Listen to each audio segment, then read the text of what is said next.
이 시간 하나님의 말씀은 출애굽기 3장 1절 말씀 보도록 하겠습니다.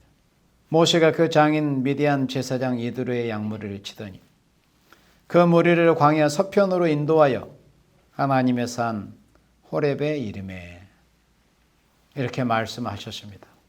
하나님께서는 하나님의 사람을 들어 쓰시고자 하실 때는 그 준비 과정으로서 광야로 이끄시는 그런 과정 순서가 있었음을 여러 종들을 통해서 볼 수 있습니다. 그래서 오늘 이 시간 말씀은 광야로 이끄시는 하나님 이라는 제목의 말씀으로 말씀을 전하고자 합니다. 모세 하나님의 사람이 하나님께 쓰임을 받기 전에 그가 자신은 히브리 민족의 피가 흐르고 있었음을 알고 있었습니다. 그래서 그가 장성했던 어느 한날 히브리 사람이 애굽 사람에게 핍박을 받고 있는 그런 모습을 볼 때 그는 그 분노를 참지 못하고 결국에는 그 애굽 사람을 때려 죽이는 그런 일을 범하고 말았습니다. 그것은 자신이 히브리 민족의 혈통임을 알고 있었고 그 민족애가 끌어올랐던 그런 모습이었지만은 그는 여전히 아직 하나님의 손에 붙들려 쓰임을 받을 만한 그런 그릇으로서는 준비되지 못했던 그런 때입니다. 그래서 사람의 생각으로 자기 민족을 어떻게든 좀 보호해 볼 양으로 그런 모습을 취하다가 그런 큰 과오를 범하게 되었던 것입니다. 그래서 그 일을 이제 바로의 귀에 들어감으로 인해서 바로가 모세를 이제 죽이고자 하여 찾는 그런 일이 출애굽기 2장에서 보여졌습니다. 그래서 이제 그는 할 수 없이 그 바로의 왕궁을 떠나서 망명길에 올랐습니다. 바로의 낯을 피하여 미디안 땅까지 도망을 갔습니다. 그 미디안 광야로 도망을 갔던 것이죠. 그러나 훗날 알고 보니 사실은 하나님께서 모세를 미디안 광야로 이끄셨던 그런 하나님의 그런 모략이 계셨던 것을 우리는 성경을 통해서 알 수 있습니다. 그래서 그 미디안 땅에서 미디안 광야에서 아내도 만나고 그래서 그는 자기의 장인의 그 양을 치는 그런 생활을 하게 되었습니다. 그래서 그 세월이 40여 년이라는 세월이 흘렀습니다. 여전히 그는 그 장인 미디안 제사장 이드로의 양무리를 치고 있었다고 출애굽기 3장 1절에서 이렇게 증거하고 있습니다. 그리고 그 역시 미디안 광야 중에서 서편에 해당이 되는 광야 서편으로 미디안 광야 서쪽 지역 서편으로 그 양무리를 이제 이끌어 갔습니다. 그리고 그곳에서 드디어 하나님의 사자 여호와의 사자를 만나는 그 엄청난 일을 체험하게 됩니다. 그런데 사실은 그 모든 일들이 하나님께서 하나님의 사람 모세를 들어 쓰시고자 하시는 그런 하나님의 역사였던 것입니다. 하나님의 사람 모세를 광야 40년 동안의 그 생활을 통해서 애굽 사람, 애굽에서 배웠던 모든 것을 다 그 세상에서 배우고 있겠던 모든 것들을 다 씻어내버리고 하나님께서 하나님의 백성을 이끄는 지도자로 하나님의 사람으로서 하나님의 손에 붙들림 바 되어서 쓰임을 받으시는 그런 그릇으로 빚어내기 위한 그런 과정을 하나님께서 미디안 광야를 통해서 하나님은 이끌어 내셨던 것입니다. 그래서 드디어 이제 40년 그 하나님의 정하신 때가 참으로 인해서 자기 생각이었던 것 같지만은 나중에 알고 보니까 사실은 하나님께서 모세의 마음을 인도해 가지고 감동해 하셔 가지고 광야 서편으로 양무리를 인도해서 결국에는 하나님의 명령을 받게 되는 하나님의 삶, 호렙에 이르게 하셨던 것입니다. 그곳에서 여호와의 사자가 떨기나무 불꽃 가운데서 그에게 나타나셨다고 그랬습니다. 떨기나무에 불이 붙었지만은 사라지지 않는 그 희한한 광경을 그는 목도하게 되었습니다. 그래서 아니 어째서 떨기나무에 불이 붙었는데 나무가 타지를 않는고, 너무나 희한하게 생각해서 그것을 가까이 가서 보려고 하는 그때 여호와의 사자께서 모세의 이름을 불러주시는 거예요. 모세야 모세야, 모세야 모세야, 지명하여 부르시는 거예요. 지명해서 부르시는 것입니다. 이사야 43장에서도 정말의 마지막 말세의 종들을 특별한 권세를 주셔서 신과 같이 들어쓰시는 그런 역사에 있어서도 그 출발이 너를 모태에서 하나님께서 택하시고 너를 지명해서 부르신다는 것을 말씀하셨습니다. 모세를 지명해서 부르셔서 쓰셨던 것처럼 종말의 마지막 말세 변화 성도될 종들도 지명하여 부르신다는 것을 말씀을 하신 것입니다. 이렇게 해서 하나님께서 하나님의 사람 모세를 이렇게 지명하여 불러주셨습니다. 그리고 이렇게 말씀하십니다. 그 떨기나무 가까이 가서 섰을 때 그는 두려운 경고를 받게 되는 것입니다. 너의 선 곳은 거룩한 곳이다. 그러니까 하나님이 보내신 여호와의 사자가 임하셨기 때문에 마치 하나님이 임재하시는 것과 똑같은 그런 상황입니다. 그러니 그 지경이 얼마나 거룩한 지경이 됩니까? 이제 하나님의 신이 임하셨으니 거룩한 성산이 된 것입니다. 거룩한 성산, 거룩한 지경, 네가 선 곳은 바로 거룩한 곳이니 네 발에서 신을 벗으라고 이런 명령을 받게 됩니다. 이렇게 하나님의 사람 모세를 40년 동안 광야에서 훈련을 시키셨습니다. 40년 양치기 생활을 통해서 그 짐승 동물이었던 그 짐승에 치는 과정을 통해서 하나님의 양떼들이었던 하나님의 백성들, 이스라엘 백성들을 치는 방법을 터득을 하게 하신 것입니다. 40년 광야 훈련을 통해서. 이제 그렇게 40년의 그 훈련 기간이 마치는 그 해에 40년째 하나님께서 모세에게 이렇게 나타나셨습니다. 그리고 그 발에서 신을 벗겨주셨습니다.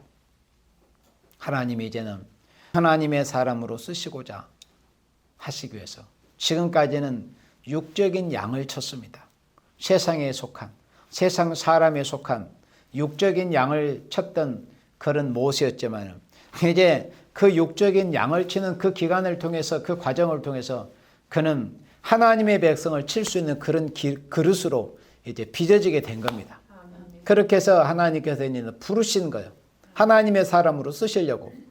이제는 육적인 동물 양을 치는 그런 목자가 아니라 하나님께서 하나님의 백성인 영적인 양떼들을 칠 수 있는, 그런 이끌 수 있는 그런 영적인 목자로 하나님이 쓰시기 위해서 그 발에서 이제 신을 벗으라고 이렇게 명하신 것입니다. 이렇게 하나님께서는 하나님의 사람들을 하나님이 정하신 때에 쓰시고자 하시는 때까지는 하나님께서 광야로 보내셔가지고 그 황량한 광야에서 하나님은 훈련을 시키시는 그 학습을 통해서 뭔가 터득하게 하시고 깨닫게 하시는, 또 하나님의 손에 붙들림 받아서 하나님께서 쓰시고자 원하시는 그릇으로 빚어내시는 그런 과정이 있음을 우리는 이 하나님의 사람들의 모습을 통해서, 과정을 통해서 우리는 분명히 볼 수 있습니다. 그렇다면 우리 역시도 이 마지막 시대에 하나님께서 우리를 지명하여 부르셨어요. 마지막 역사에 이 이사야 19장 말씀에 보면 이 마지막 예수님께서 강림하실 때 세상을 애굽으로 비유하셨습니다. 재앙받을 세상이라는 것이죠. 그러니까 이 재앙받을 애굽과 같은 이 세상에서 신음하고 고통받는 하나님의 백성을 이끌어내는 그런 역사에 쓰시고자 하시는 그런 하나님의 사람들은 그러니까 광야로 보내셔가지고 연단을 시키고 훈련을 시키는 이런 과정이 있다는 거예요. 그래서 우리는 다 지금 이 시기가 이 각자가 자기가 처해 있는 곳이다. 광야라는 것을 우리가 기억해야 됩니다. 잊지 말아야 돼요. 그래서 하나님 앞에 붙들림 받아서 쓰임 받을 사람들은 광야에서 훈련을 받을 때 우리가 어떤 자세로 임할 것인가? 우리는 이 하나님의 사람들의 이 학습 훈련 과정을 통해서 우리는 이미 이 학습을 이미 이제 받게 된 겁니다. 우리가 직접 체험하지 아니했다 할지라도 앞선 우리 믿음의 선진 하나님의 사람들의 그 여정을 통해서 우리는 충분히 학습이 됐어요. 그런데 그 학습에서만 끝나는 것이 아니라 우리 자신들이 바로 처해진 이 환경에서 우리가 이제는 마치 모세처럼 또 바울처럼 요한처럼 그렇게 우리 자신들이 지금 훈련 과정에 있다는 것을 우리는 깨닫는 것이 있어야 됩니다. 우리가 지금 이 시기에 바로 이 시기에 우리가 처한 환경이 바로 하나님께서 우리를 위대한 광야 같은 곳으로 우리를 몰아넣어서 하나님만을 바라볼 수밖에 없는 그런 환경으로 우리를 밀어넣으신 것입니다. 세상에서는 아무런 소망이 보이지 않게 하시고 오직 저 하늘만을 바라보게 하시는 거예요. 하늘의 하나님만을 아무것도 보이지 않는 그런 광야에서 하나님만을 바라보게 하시는 그런 광야. 그 광야에서 하나님은 종말의 이사야 43장 같이 쓰실 종들을 하나님께서는 훈련을 시키십니다. 그 광야에서 얼마나 인간적으로는 쓸쓸하고 고독했겠어요. 얼마나 외로웠겠어요. 고적했겠어요. 그런 가운데서 오직 여호와만을 바라볼 수밖에 없는 그런 환경. 하나님만을 바라보고 하나님만을 의뢰할 수밖에 없는 그런 신앙의 인격으로 하나님은 광야에 밀어넣어서 하나님의 사람들을 빚어내시는 그런 과정이 있음을 우리는 분명히 명심을 해야 됩니다. 우리 믿음의 선진들에게 되어진 일들은 다 그림자적인 그런 역사였습니다. 종말에 되어질 일에 대해서. 그래서 이사야 43장에서도 모세 때를 기억하지 말아라. 이제 내가 새 일을 행할 것이다. 그리고 미가 7장 말씀에서도 마치 애굽 땅에서 나오던 날과 같은 그런 놀라운 역사가 인간 종말에 있을 것이라고 그렇게 선지자를 통해서 우리에게 소망을 주고 계시는 것입니다. 우리가 한번 모세처럼 대단한 사람은 분명히 아닙니다. 분명히 아니지만은 그래도 종말의 변화 성도로 14만 4천으로 입맞은 종으로 우리가 인침을 받아서 인정을 받아서 마지막 1260일 그 전 3년 반 기간 동안에 우리가 쓰임을 받을 만한 그런 생명이 되기 위해서는 하나님께서 그렇게 종말의 변화 성도 14만 4천으로 쓰실 생명들은 누구라도 남녀노소 간에 하나님이 이 모세 하나님의 사랑 같은 이런 과정을 거치게 하신다는 것을 우리는 알아야 돼요. 그래서 베드로 사도가 기록한 그 말씀대로 우리가 나그네로 있을 때 두려움으로 지내라고 했던 그 말씀처럼 우리는 광야에 있을 동안에 우리가 두려운 마음으로 지내면서 광야에 있을 동안에 우리가 훈련을 잘 받을 수 있는 생명이 돼야 됩니다. 광야에 있을 동안에 광야 생활에서 인정을 받아야 돼요. 광야에서 우리를 훈련을 시킬 때 우리가 하나님 앞에 좋은 점수를 획득을 해야 됩니다. 광야에서 우리가 훈련을 어떻게, 어떤 자세, 어떤 마음으로, 감사함으로 받을 것인지, 아니면 하기 싫어서 마지 못해서 내가 특정함을 입어가지고 나는 하기 싫은데 어쩔 수 없이 하나님의 손에 끌려가는지, 아니면 정말 내가 사명을 인지하고 나같이 부족하고 죄 많은 죄인 중의 개수를 하나님이 불러 쓰시려고 나를 이렇게 주님께서 부르시고 또 이 마지막 복음을 알게 하시는 것을 감사하면서 감사하는 마음으로 순종의 그 발걸음을 걸어갈 것인지, 그런 것은 우리 자신에게 달린 것입니다. 우리는 광야에 있을 동안에, 광야에서 훈련을 받는 동안에 우리가 하나님 앞에 인정받을 수 있는 사람이 돼야 됩니다. 그래서 그 훈련이 마치는 그때 하나님은 하나님의 사람 모세를 부르셔서 이렇게 명령하셨습니다. 출애굽기 3장 9절에 이렇게 말씀하십니다. 이제 이스라엘 자손의 부르짖음이 내게 달하고, 이스라엘 자손이 그 애굽의 학정에 그 압제에 너무나 고통스러운 거예요. 마치 지금 이 대한민국 상황에서 깨어있는 하나님의 백성이라면 그 고통을 느낄 수밖에 없는 이런 상황 환경이 실제로 되었습니다. 앞으로 올 것이라는 것이 아니라 실제로 이런 그림자적인 역사에서 보여진 그런 환경이 실질적으로 이렇게 교회가 압박을 당하는 이런 모습이 현실화되고 있는 이런 모습입니다. 앞으로는 이제 더한 이런 압박이 하나님의 교회라고 이름하는 곳에 가해질 것입니다. 바로 이런 때에 이스라엘 자손이 부르짖음이 내게 다르고, 그러니까 하나님의 백성은 압박을 당할 때 누구 뭐 정치인도 원망하고 이런 게 아니라 하나님을 바라고 부르짖는 것밖에는 다른 길이 없고 다른 해답이 없음을 알아야 되는 거예요. 하나님의 백성들은 압박을 당할 때 뭐 사람하고 싸우겠어요? 우리가 정권하고 싸우겠어요? 하늘의 하나님 이스라엘 자손처럼 이렇게 하늘의 하나님을 향해서 부르짖는 거예요. 하나님, 이 문제를 해결해, 이 난국을 돌파하게 해달라고. 하나님께서 모세와 같은 권세의 종들을 속히 일으키셔가지고 이 난국을 돌파해 나갈 수 있게 해달라고 이렇게 부르짖는 것밖에는 우리 인생으로서는 달리 할 그런 것이 없는 겁니다. 그래서 이스라엘 자손의 부르짖음이 내게 달하고 애굽 사람이 그들을 괴롭히는 학대도 내가 보았으니 눈을 가지신 하나님께서 보지 못하시겠어요? 눈을 지신 하나님께서 당신의 백성이 얼마나 고통받는 것을 다 알고 계신단 말이요. 그럴 때 더욱 하나님의 부르짖음으로 이렇게 응답이 내리는 거예요.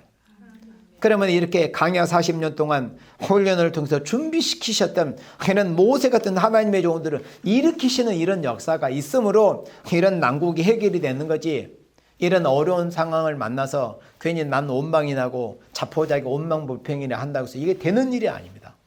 이런 어려운 상황을 만났을 때 우리 하나님의 사람들은 부르짖는 것밖에는 없어요. 출애굽기 3장 10절에 이제 내가 너를 바로에게 보내요. 너로 내 백성 이스라엘 자손을 애굽에서 인도해 내게 하리라. 광야 40년 동안에 훈련을 마친 이 하나님의 사람 모세는 드디어 하나님의 백성을 구출해내는 구원자로서 보내심을 입게 되는 이런 역사적인 일이 있었던 것입니다. 그리고 이제 신약시대로 넘어와서 정말 구약의 모세를 들어 쓰셨던 것처럼 이 신약시대에 정말 이 갈목할 만하게 들어 쓰셨던 종이 바로 뭐 여러 종들을 우리가 나열할 수는 있겠지만 가장 두드러진 종이 바로 바울이었습니다.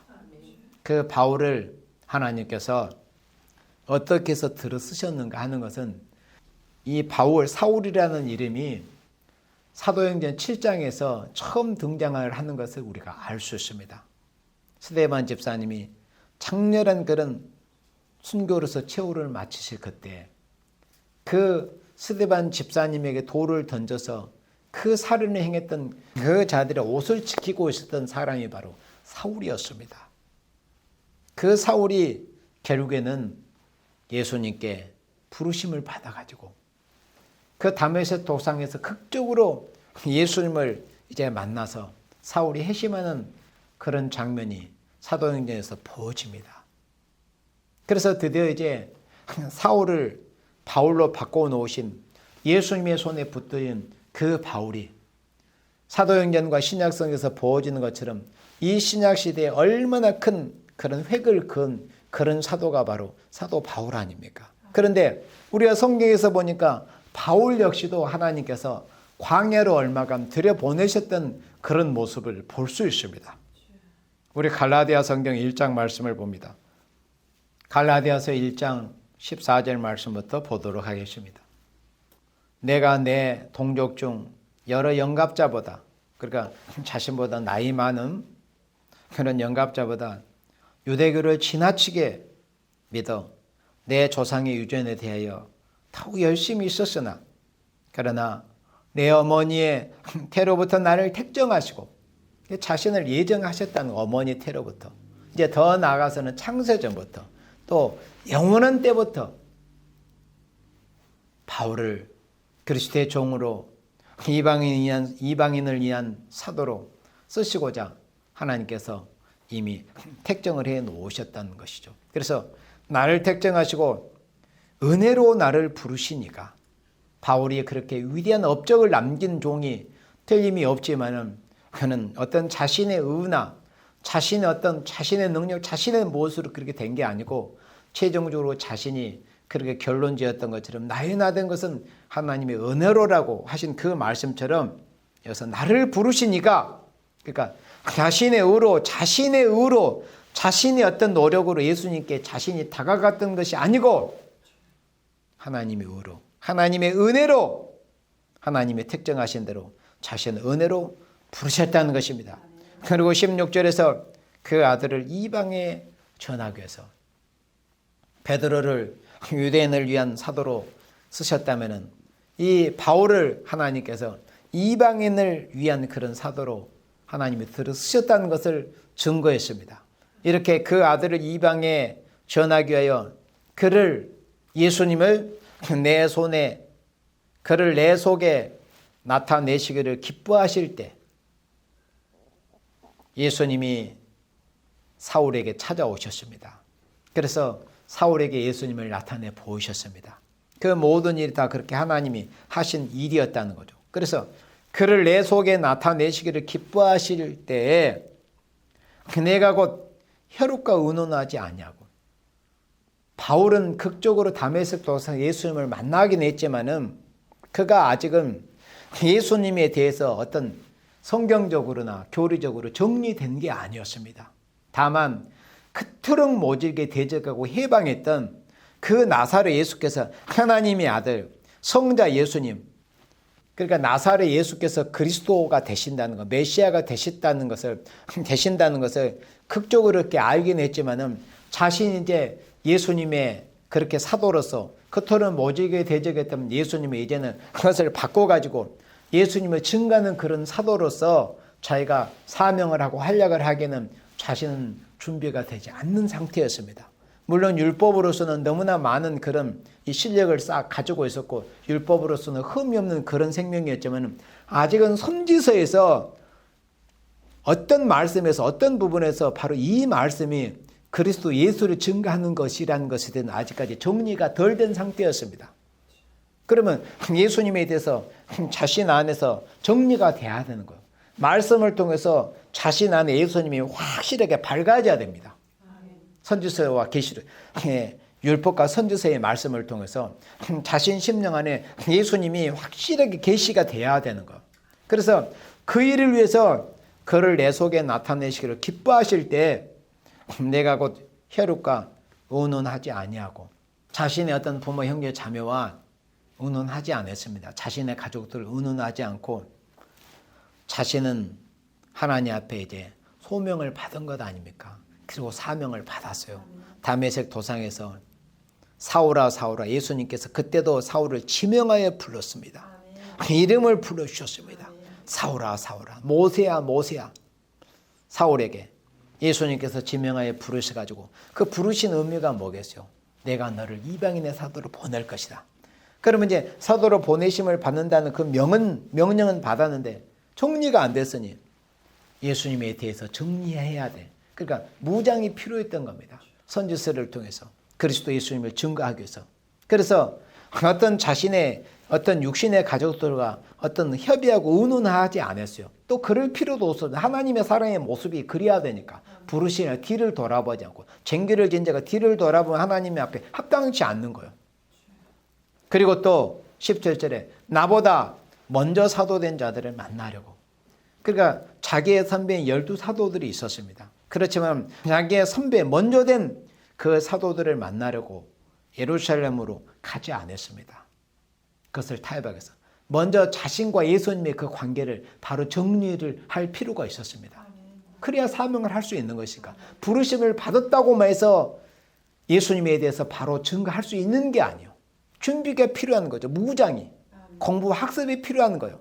그리고 예수님이 생생하게 자신이 더 체험을 하고 자신 안에서 예수님이 환하게 밝아짐이 있어야 됩니다. 자신 안에서 밝아짐이 있어야 돼요. 그런 과정을 위해서 이 바울 역시도 모세처럼 광야가 필요했던 것입니다. 그래서 자신의 육신의 혈육들과도 의논하지 않고 자기보다 먼저 사도된 그런 선배 사도들과 의논하지 않고 오직 아라비아로 갔습니다. 아라비아 광야. 아라비아라는 그 뜻 자체가 사막이지 않습니까? 사막. 아라비아. 히브리 말로는 아랍이에요. 아랍. 그러니까 아라비아로 갔어요. 시내산이 있던 호렙산이. 갈라디아서 4장에서 그걸 증거해 주잖아요. 오늘날 뭐 시내산이 어디다고 자꾸 엉뚱한 데만 찾지만 갈라디아서 4장에서 그 시내산은 아라비아에 있다고 성경에 그렇게 증거가 돼 있어요. 지금 사우디아라비아 그 지경 내에 분명히 시내산이 있는 것은 그게 성경적입니다.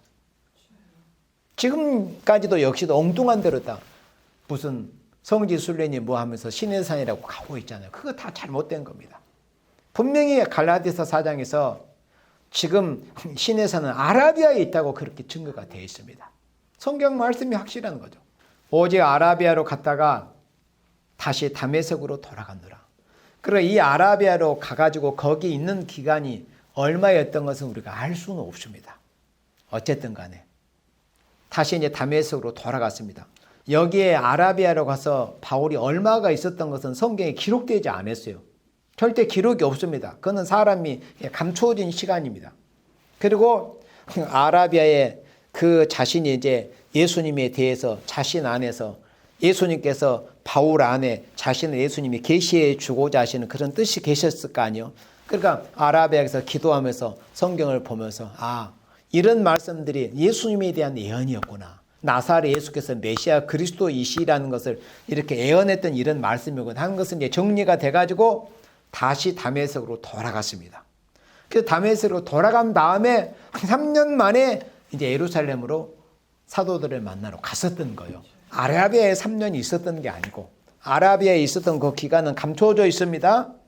모세는 몇 년? 40년. 바울은 아라비아에서 몇 년 있었는가는 몇 개월 있었는가 알 수가 없습니다. 그리고 이제 아라비아에서 예수님에 대해서 충분히 정리가 된 후에 그러고 나서 이제 사역을 시작하기 위해서는 사도들을 만나보러 갔어야 돼. 왜? 사도들은 직접 예수님을 직접 3년 동안 모시고 예수님의 말씀을 실제로 들었고 눈으로 보았고 실제로 예수님에 대해서 생생하게 체험했던 분들이기 때문에 자신도 그런 사도로서의 그런 직임을 하기 위해서는 사도들을 참고적으로 만나볼 필요가 있었던 거예요. 그래서 3년 만에 예루살렘으로 올라가서 거기서 베드로를 만나고 또 주의 형제 야고보를 만나는 그런 일이 있었다는 것을 이렇게 증거를 했습니다. 이렇게 해서 사도 바울 역시도 아라비아 그 광야의 기간을 통해서 결국은 이 바울의 사역이 본격적으로 시작이 되었음을 우리가 성경을 통해서 알 수 있습니다. 하나님은 이렇게 쓰시고자 하시는 종들을 광야로 이끄셔가지고 훈련을 시키시고 준비시키는 이런 과정이 있음을 알 수 있습니다. 다시 반복하지만은 우리 역시도 어쩌면 우리가 바로 이렇게 처해 있는 환경들이 지금 이 시기가 광야 같은 이런 시기입니다.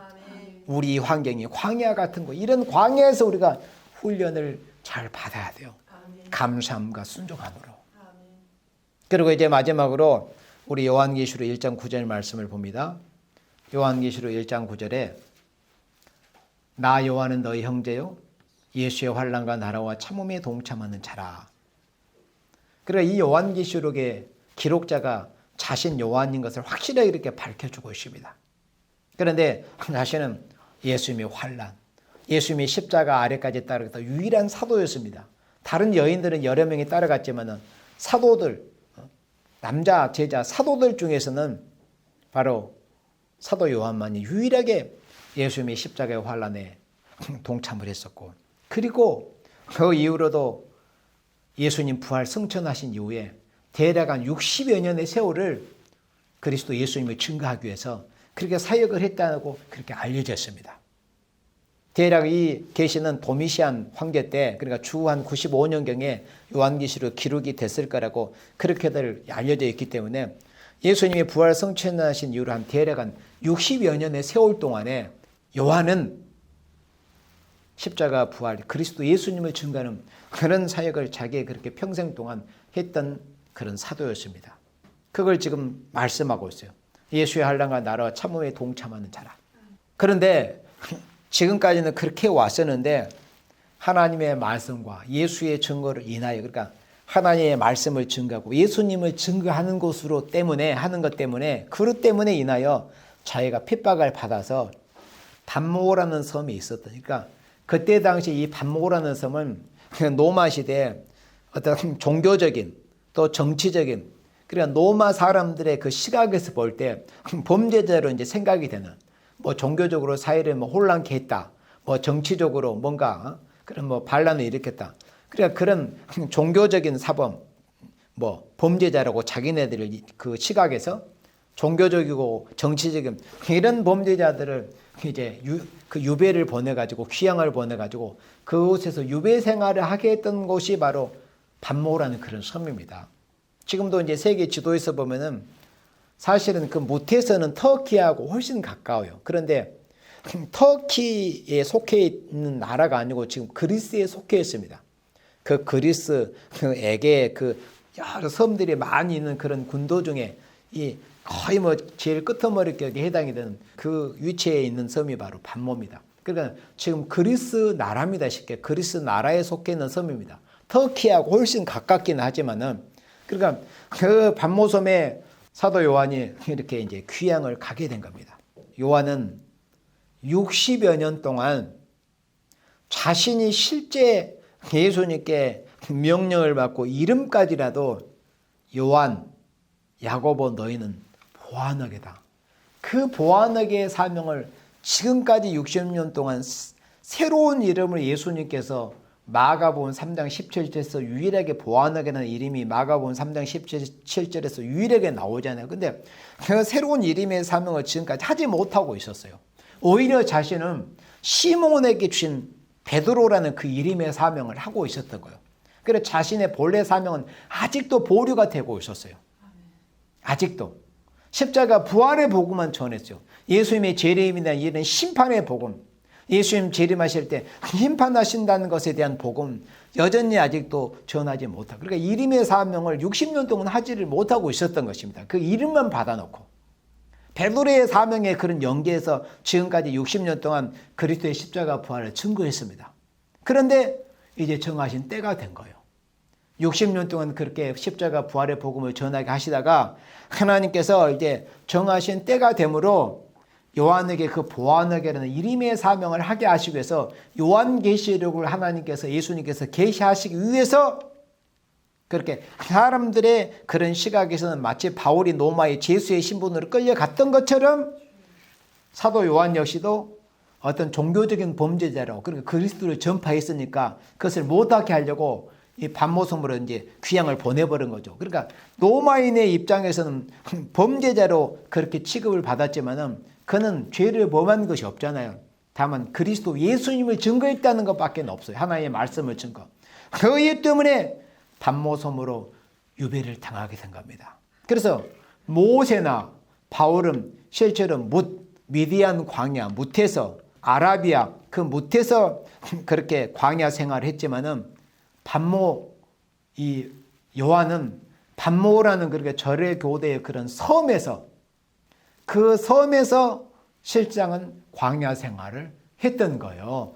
반모라는 섬으로 하나님이 예수님께서 반모라는 섬으로 사도 요한을 보내신 겁니다.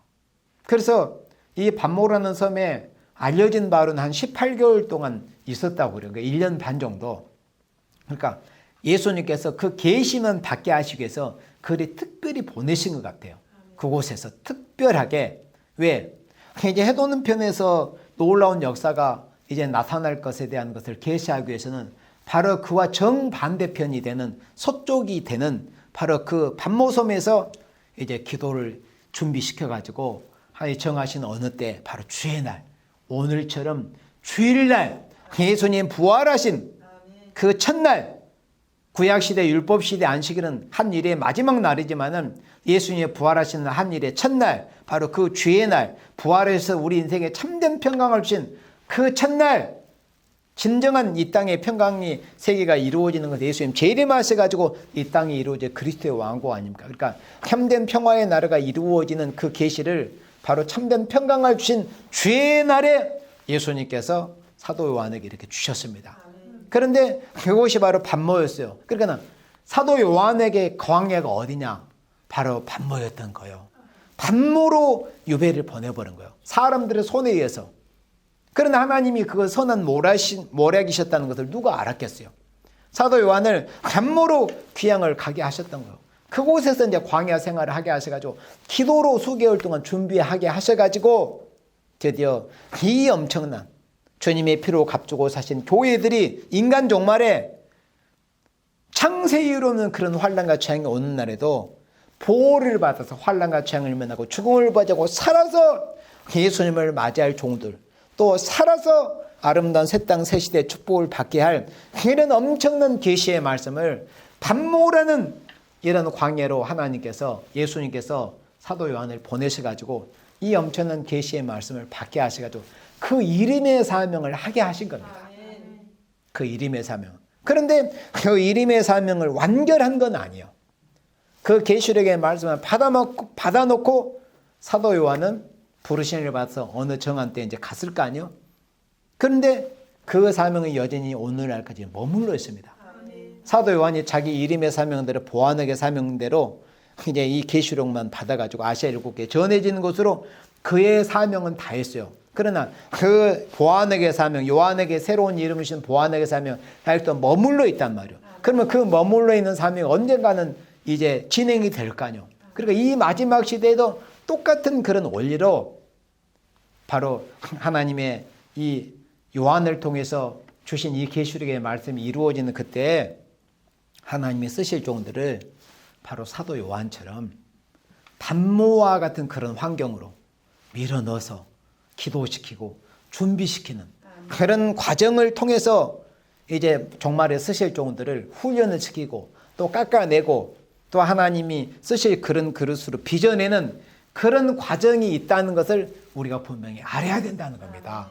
마치 모세처럼, 바울처럼, 요한처럼 하나님은 영광스럽게 쓰실 종들을 광야로 밀어넣어서 훈련시키고 준비시키는 그런 과정이 있음을 우리가 분명히 알고, 우리 역시도 인간 종말에 사도 요한 보아하게 사명자로서 사명을 할 이 말세 사명자들 또한 하나님께서 모세와 바울과 요한처럼 광야로 밀어넣어서 준비시키고 훈련시켜서 들어 쓰신다는 것을 우리가 깊이 생각을 하고, 우리 역시도 광야에 있을 때, 단모에 있을 때 우리가 훈련 잘하고 준비 잘해서 하나님의 역사가 이제 해돋는 편에서부터 시작이 될 때 영광스럽게 쓰임을 받는 우리 모두가 되어지기를 주님의 이름으로 축원합니다. 아멘.